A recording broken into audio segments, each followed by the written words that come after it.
What's up, Jets fans? Welcome to the latest edition of Jets Latest, where you get the latest on the Jets, Jets. I'm your host, the spitting statistician, Dane Martinez, and today we continue to look at the reshaping of the Jets roster and if there are actually reasons to be optimistic about the green and white here in 2025. Now, I know a lot of people still kind of think that wide receiver is a need area for the Jets. There's free agents out there like Keenan Allen, Amari Cooper, and others. A lot of people think the Jets still need a wide receiver too. But remember, they did address this position group a lot in the offseason. I mean, they brought in Josh Reynolds. They brought in Tyler Johnson. They bring back Alan Lazard, right? They also after the draft, addressed it with the home run hitter, the deep threat, Arian Smith. Yesterday on the show here on Jets Latest, I talked about the impact of the offensive line and how a good offensive line can help the run game. Obviously, we showed you some deep stats there. Also, the pressure rate against the quarterback, we showed you some stats there. And the idea that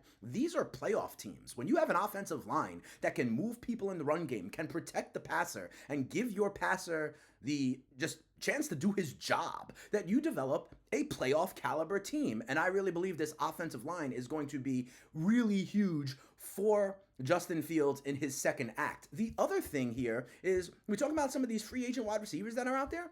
I don't necessarily think they need them. I think the Jets feel that their wide receiver room is complete. And you remember the good old Allstate commercial? You're in good hands with Allstate. Well, I think the Jets have an under the radar kind of strength. They have really good hands. Check this out. Okay, there's a stat out there called adjusted catch rate, which is the percentage of a player's catchable targets that actually are a reception, right? Like you're not dropping the ball. It takes away ones that are just bad throws for the passers. And check this out. Breece Hall's adjustable catch rate, 93.4% last year.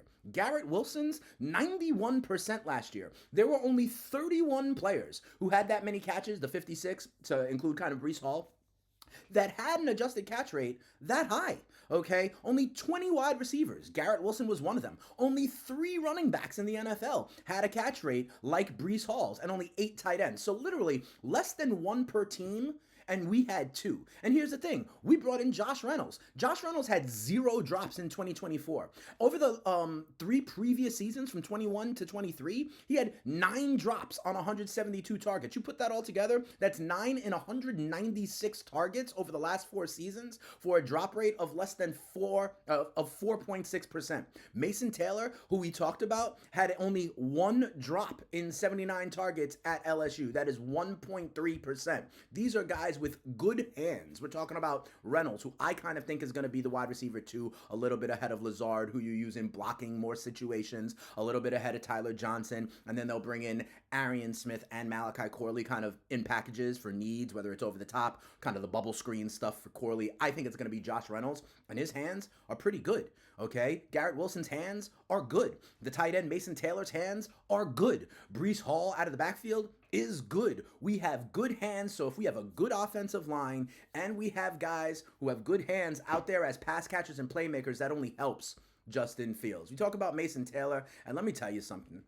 I really believe credit should go to Darren Moji here for his first draft with the Jets, especially on Friday night.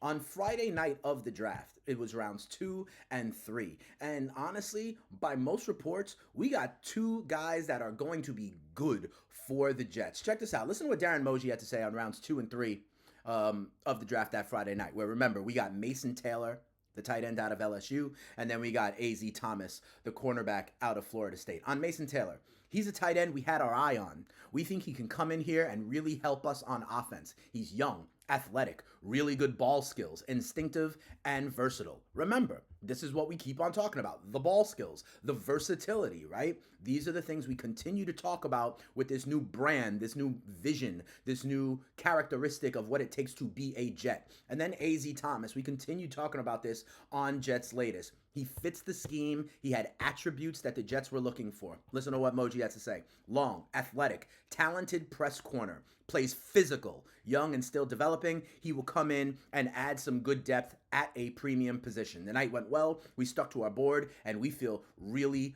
good about it. Again, a lot of people feel good about Mason Taylor. We've talked about this. The only LSU tight end ever with 100 catches and 1,000 yards receiving in his career. We talked about the drop rate, right? We know about the bloodlines and the pedigree with Jason Taylor, Zach Thomas, Hall of Famers in his family. He wants to work, doesn't really care about the ancillary stuff. Mason Taylor is going to be a nice security blanket for Justin Fields behind a good offensive line. And then A.Z. Thomas, listen to what they said, right? Press man fit, tall, lanky, right? He's 6'2". Sauce is over 6'2". Brandon Stevens, who we talked about, all have those tall, lanky, press man characteristics. And why is that important? I keep on saying it because Aaron Glenn in Detroit last year played man coverage 60.7% of the time. That was the highest rate in the NFL. A.Z. Thomas did not allow a touchdown in coverage snaps and something like over 350 coverage snaps last year at Florida State. And we talked about the character with A.Z. Thomas, right? We talked about him graduating still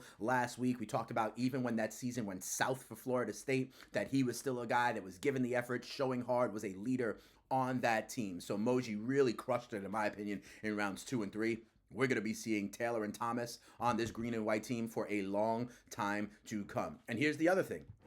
This team is young. We're going to be seeing a lot of these guys for a long time to come. And the way the Jets have been moving in this offseason also gives us financial flexibility. A lot of the contracts the Jets have signed are 1 and 2 year deals, okay? So we're trying to build, but the parts that don't work, we're going to be able to switch out. And yes, the Jets have good cap flexibility moving forward. Check this out. I've told you about how they have like about $27 million for this year. Obviously, they have to sign their rookies. Obviously, we think that there is talk about extensions for Sauce Gardner, for Garrett Wilson, right? But these shorter deals with these younger guys are cheaper and provide flexibility. I looked into the cap space, not for 2025, but for 2026. And as of now, as per Over the Cap, the Jets have over $53 million that they are under the cap. That is the 12th most space in the NFL. However, they also have 43 players under contract for 2026. And if you look at the 11 teams that have more cap space than the Jets, none of them have as many players under contract as the Jets. Excuse me, just one team does. The Rams have 46 players on the contract and have more cap space. The Jets have 43 players on the contract. The other ones have far less players on the contract, have somewhere between 30 and 35 players. So relatively speaking, the Jets have a lot of flexibility and a lot of money to go ahead and see how this year goes as they start to build the culture. Young offensive line, new quarterback we believe in, bringing kind of weapons that are sure-handed around him, right?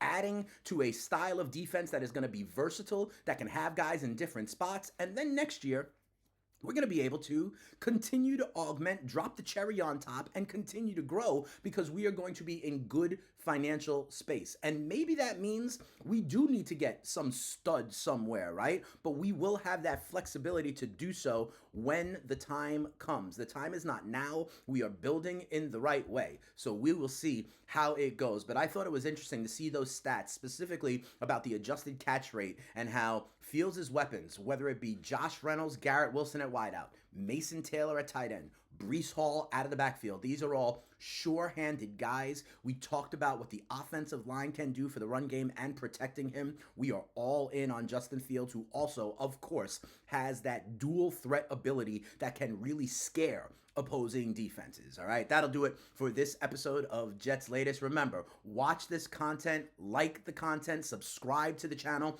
tell a Jets fan friend to tell a Jets fan friend, because I'm giving you the real here on the green and white. And if you want to hear more from me, as always, I am the host of the FTN Fantasy Show over on SiriusXM channel 87, the fantasy channel. We talk all things fantasy football, NFL, baseball. The NBA playoffs are going on. So much stuff. If you want to have more insights, FTN is a great place.